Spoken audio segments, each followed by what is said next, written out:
जय Hind. ATS education 95 में आप सभी का स्वागत है। चैप्टर नंबर 7 है जिसमें दिया हुआ है पौधों को जानिए।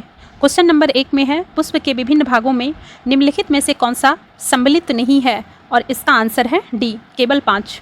केवल 5 में दिया हुआ है मूलांकुर। आइए इसका व्याख्या देख लेते हैं। बाहरी दल, पंखुड़ी, पुंकेसर एवं स्त्रीकेसर पुष्प के विभिन्न भाग हैं। परागकोश और तंतु पुंकेसर के भाग है, जबकि वर्तिकाग्र अंडाशय और बीजांड स्त्रीकेसर के भाग हैं। बीज के जमने के समय जो भाग मूलज या मूलांकुर से निकलता है उसे जड़ कहते हैं, अतः मूलांकुर बीज से संबंधित है। अगला क्वेश्चन है पत्तियों के संदर्भ में निम्नलिखित में से कौन सा कथन सही नहीं है। इसका आंसर होगा डी। पत्तियां वायुमंडल में उपस्थित जलवाष्प का कुछ हिस्सा भोजन बनाने की प्रक्रिया में ग्रहण करती है। कथन ए, बी व सी सही है, परंतु कथन डी गलत है, क्योंकि पत्तियां वायुमंडल से जलवाष्प ग्रहण नहीं करती, बल्कि वाष्पो उत्सर्जन की क्रिया द्वारा सही मात्रा में जलवाष्प को वायुमंडल में निष्कासित करती है। अगला क्वेश्चन है तने दो तरफा मार्ग का कार्य करते हैं। तनों के कार्य के संदर्भ में निम्नलिखित कथनों पर विचार कीजिए। इसका आंसर है सी, 1 और 2 दोनों।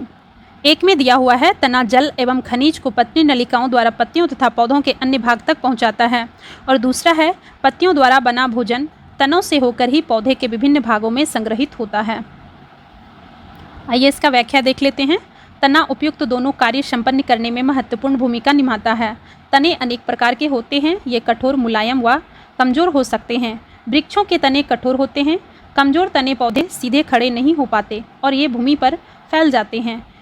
इन्हें बिसर्पी लता कहते हैं, जबकि कुछ पौधे आरोही कहलाते हैं। अगला क्वेश्चन है जड़ों के संदर्भ में निम्नलिखित कथनों पर विचार कीजिए। इसका आंसर है ए, केवल 1। केवल 1 में दिया हुआ है जड़ें मिट्टी से जल और खनिज पदार्थों का अवशोषण करती है तथा पौधों को मिट्टी में दृढ़ता से जमाए रखती है। आइए इसका व्याख्या देख लेते हैं। कथन 1 सही है, जबकि कथन 2 गलत है। जड़ें मुख्यतः 2 प्रकार की होती है, मूसला जड़ एवं रेशेदार जड़। जालिका रूपी सिरा विन्यास युक्त पत्तियों वाले पौधों की जड़ें मूसला जड़ होती है, जबकि समांतर सिरा विन्यास युक्त पत्तियों वाले पौधों की जड़ें रेशेदार होती है। अगला क्वेश्चन है निम्नलिखित में से कौन एक जड़ नहीं है। इसका आंसर है सी, आलू।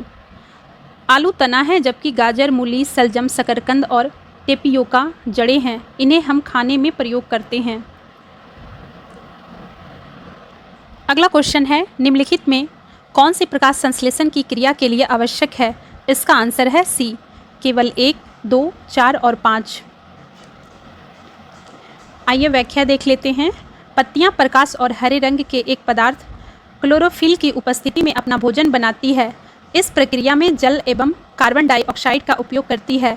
इस प्रक्रम को प्रकाश संश्लेषण कहते हैं। इस प्रक्रम में ऑक्सीजन निष्कासित होती है। पत्तियों द्वारा संश्लेषित भोजन अंततः पौधे के विभिन्न भागों में मंड के रूप में संग्रहित हो जाता है। और ये लास्ट क्वेश्चन था। फिर अगले वीडियो में मिलते हैं अगले चैप्टर के साथ। तब तक के लिए हंसते रहिए, मुस्कुराते रहिए, फैमिली के साथ खुश रहिए।